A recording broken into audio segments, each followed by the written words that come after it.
কিসের জন্য আমাকে ধরতে চাও? আরে বাবা মোহন সিং, আমাদের পরিচয়, আমি হলাম রাজা বর্জনাবের একমাত্র কন্যা, নাম আমার প্রভাবতী। তাই তোমরা মোহন সিং, তোমাকে আমার একটি কাজ করতে হবে।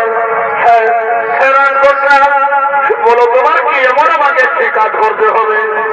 আরে বাবা মোহন সিং, এই যে আমার সঙ্গে রয়েছে চিঠি, এই চিঠি দিয়া তুমি আমার মনের মানুষ রাজকুমারকে, তুমি আমার মনের বাসনা জানা আমরা মোহন সিং। হ্যাঁ রাজকুমার, ওই তোমার মনের মানুষ রাজকুমার কি নাম, কি বা ঠিকানা, কিভাবে জানবো আমি তোমার ওই মনের মানুষ রাজকুমারকে? অরে বাবা মোহন সিং, ওই রাজকুমারের কোনো আমি নাম ঠিকানা জানি না, তবে হ্যাঁ আমার মায়া নির্ভর শক্তি দ্বারা আমি এতটুকু